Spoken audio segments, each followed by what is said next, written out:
Dear student, class 7th students, chapter second हमारी पृथ्वी के अंदर। इसमें चलिए हम जानकारी लेते हैं कि हमारी पृथ्वी के अंदर हमारी पृथ्वी के एक गतिशील ग्रह है। हमारी पृथ्वी कैसी ग्रह है? एक गतिशील है। इसके अंदर एवं बाहर निरंतर परिवर्तन होता रहता है, मतलब लगातार परिवर्तन होता रहता है। पृथ्वी का आंतरिक भाग, मतलब पृथ्वी का इंटरनल भाग, पृथ्वी के अंदर के हिस्से को 3 भागों में बांटा गया है। कितने भागों में बांटा गया है? 3। फर्स्ट है भूपर्पटी, सेकेंड है मेंटल और थर्ड क्या है? आंतरिक कोड। थर्ड क्या है? आंतरिक कोड। पहला है भूपर्पटी, दूसरा है मेंटल, तीसरा है आंतरिक कोड। चलिए देखते हैं भूपर्पटी क्या है। देखिए भूपर्पटी, पृथ्वी के ऊपरी परत को हम क्या कहते हैं? भूपर्पटी कहते हैं। पृथ्वी के ऊपरी परत को हम क्या कहते हैं? भूपर्पटी कहते हैं। यह महाद्वीप के सतह के नीचे होता है 35 किलोमीटर 35 किलोमीटर तक है। और यह पता है सिलिका एल्यूमिना अर्थात Cl जैसे खनिजों से बनी है। किससे बनी है? सिलिका एल्यूमिना या Cl खनिजों से बनी है। महासागर सतह के नीचे 5 किलोमीटर तक है। महासागर सतह के नीचे कितने किलोमीटर है? 5 किलोमीटर। सिलिका एवं मैग्नीशियम की बनी है।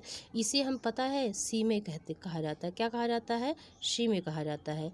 अब सेकेंड देखिए, परपटी के ठीक नीचे, परपटी के ठीक नीचे क्या है? मेंटल है, जो 2900 किलोमीटर 2900 किलोमीटर की गहराई तक फैला है। अब थर्ड देखिए, इसकी सबसे आंतरिक परत क्या है? क्रोड है। आंतरिक परत कोड है। इसकी सबसे आंतरिक परत क्रोड है, जिसकी त्रिज्या लगभग 3500 किलोमीटर है। यह निकल एवं लोहे की बनी है। इसे पता है नीफे भी कहा जाता है। क्या कहा जाता है? नीफे। अब देखिए, पृथ्वी के आयतन का केवल 1% हिस्सा ही परपटी है। पृथ्वी के आयतन का केवल एक हिस्सा क्या क्षेत्र क्या है? परपटी है। और 84% मेंटल, 15% हिस्सा क्रोड है। पृथ्वी के त्रिज्या 6371 किलोमीटर है। 6371 किलोमीटर है। चलिए देखते हैं आगे। सेल क्या है? सेल में देखिए, सेल पृथ्वी की परपटी अनेक प्रकार के शैलों से बनी है। पृथ्वी की जो परपटी है वो अनेक प्रकार के शैलों से बनी है। सेल 3 प्रकार के होते। कितने प्रकार की होती हैं? 3। पहला है आग्नेय, दूसरा है अवसादी, तीसरा है कायांतरित। देखिए आग्नेय क्या है? यह मैग्मा या लावा के जमने से बनती है। जब ज्वालामुखी का विस्फोटन होता है तो मैग्मा या लावा के जमने से बनती है। उदाहरण के लिए ग्रेनाइट, मसालोचूड़ ग्रेनाइट से बने होते हैं। बेसाल्ट, दक्कन पठार बेसाल्ट शैलों से बने होते हैं। आग्नेय शैल 2 प्रकार की होती हैं। एक होता है अंतर्वेदी शैल, दूसरा होता है बाह्यवेदी। अंतर्वेदी इंटरनल, बाह्यवेदी एक्सटर्नल। चलिए अब सेकंड देखते हैं, अवसादी शैल। क्या देखें? अवसादी शैल। अवसादी शैल में प्रकृति के कारकों द्वारा शैल किसी स्थल पर जमा हो जाते हैं और दबकर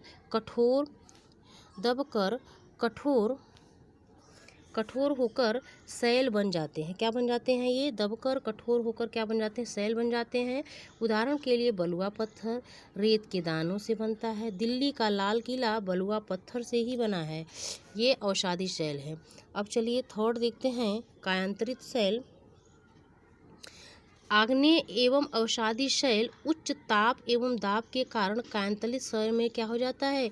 परिवर्तित हो सकती है। जो आग्नेय एवं अवसादी शैल कैसे ताप? उच्च ताप और उच्च दाब के कारण ये क्या हो जाता है? कायांतरित शैल में परिवर्तित हो सकती है। उदाहरण के लिए चिकनी मिट्टी स्लेट एवं चूना पत्थर संगमरमर में परिवर्तित हो जाता है।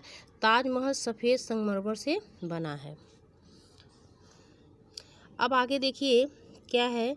जीवाश्म। जीवाश्म शैलों की परतों से दबे मृत पौधों एवं जंतुओं के अवशेष को हम क्या कहते हैं? जीवाश्म कहते हैं। क्या कहते हैं? जीवाश्म। Thanks for watching my video.